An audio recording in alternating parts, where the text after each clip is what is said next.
Spring is a time for renewal and growth in the garden, and there are several things that you can do to prepare. Before we head out to start planting, let's discuss what you can be doing in your garden today. Start by cleaning up any dead leaves, branches, or debris. Not only will this make the garden more attractive, but it will also reduce the risk of disease among plants. Prune any bushes or trees. Pruning is a vital aspect to bringing life to your garden. Removing dead and dying branches not only promotes new growth, but also improves the structure and shape of the tree. Early spring is the best time to test your soil's pH and nutrient levels. There are many different soil types available. You can either get them online or at your local garden center. Add compost and manure. Adding organic matter to the soil will improve its structure and fertility. This can help ensure that your plants are given all of the nutrients they need in order to thrive. Mulching is the process of covering the soil with an organic matter such as bark chips, straw, or leaves. Mulching helps conserve moisture within the soil, suppresses weeds, and also controls the temperature within the soil. Check your garden paths, raised beds, retaining walls, or any other elements that may have been damaged by winter. Make sure everything is safe, functional, and ready for spring. Plan your garden. Plan your garden. Do not plan to just throw plants wherever. Consider factors such as sunlight, soil, and water availability. These elements will decide what will thrive in this location. Take time to plan what you want to plant this spring. Planning ahead and choosing plants that suit your growing conditions will help you avoid potential problems, like overcrowding and underwatering. By taking all of these steps, you will be well prepared for spring. Now let's head outside and start our first seeds of this season. Over the next 2 days, I will be planting asparagus, carrots, kale, lettuce, radishes, and green onions. Oh, and don't forget Cosmo flowers. When planting your container garden, I highly recommend looking into purchasing yards of soil from your local landscaping company. The garden soil I bought was $40 a yard and was definitely more cost effective than buying bagged potting soil. These big pots are 25 gallons and can be purchased on Amazon.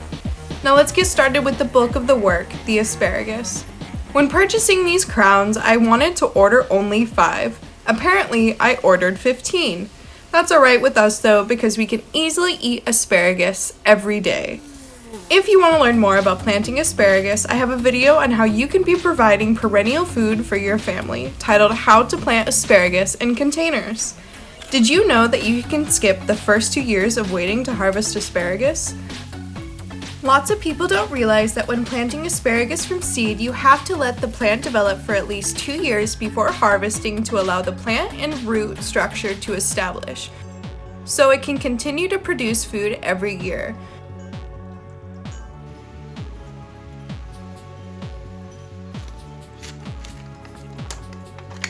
Choosing to plant asparagus in containers does limit the life of the plant to 4 to 5 years, whereas when they're planted in the ground, they can last 20 to 30 years.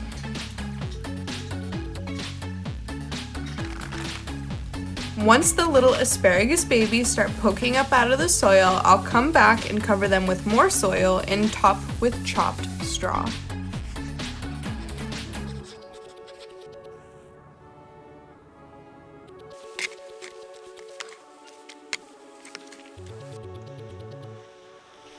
I get pretty antsy when it comes to starting my garden, so by February I decide that I want to gamble with the frost date and direct sow some seeds. I also started my whole garden last year in late February, putting my tomato seedlings through 2 frosts, and surprisingly they still produced incredible tomato sauce. So going into this year, I want to expand and learn more about growing food in various spaces. The goal is to start the journey of cutting out the need for industrial agriculture.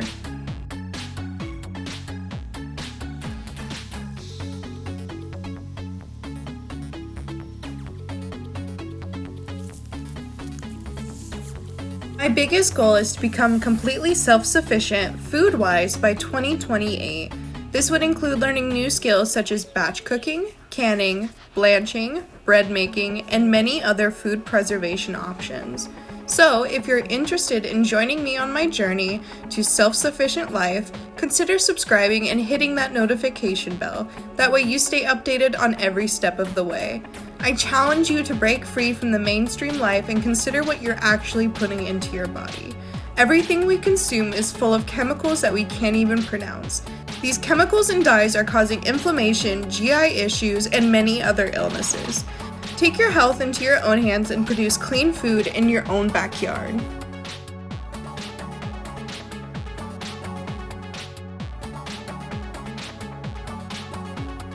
Going into this season, I wanted to expand the rabbitry, so we divided up into 3 new sections. The first section is going to be the same garden that we had last year, which is now going to be called the main garden. The main garden gets the most amount of sunlight and isn't blocked by any trees. So here I'll grow my asparagus, my tomatoes, quite a bit of lettuce, as well as many other things that need full sun.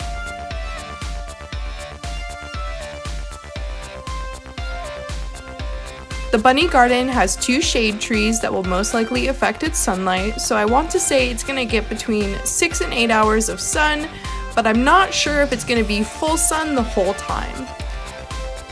The herb garden is a little bit closer to the house. It's actually right up against the house, and it's going to get quite a bit of sun, but it also has the morning shade.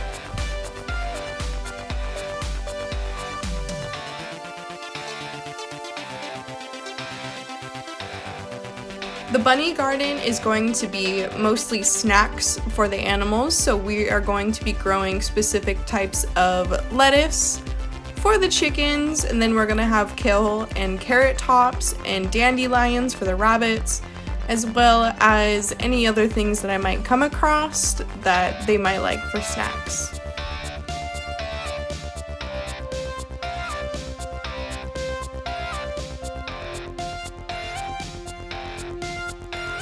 I want to say we're going to keep about 20 lettuce plants, but honestly, I think it's going to be upwards to 40 to 50. My husband and I love eating salads for our lunches and dinners, and then of course we have to have snacks for all of our farm animals. If you haven't ordered your seeds yet for this year, I highly recommend you get on that as soon as you leave this video. Seeds sell out so quickly, and if you want a specific type, you have to go get it right now. For example, I needed to pre-order all of my potatoes as well as my strawberries. Otherwise, I wouldn't be getting them this year. But again, I might also not get them this year because I ordered strawberries last year and potatoes, but neither arrived. Another goal that I would like to accomplish this year is keeping inventory of my seeds. I do have a lot of seeds, but I also don't keep track of how many seeds I'm using per planting, and so I easily run out, just like I did with these green onions for today's planting.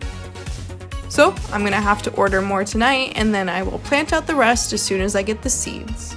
And remember, you are more than capable of creating abundance for you, your family, and your community. And until next time, be weird and be you.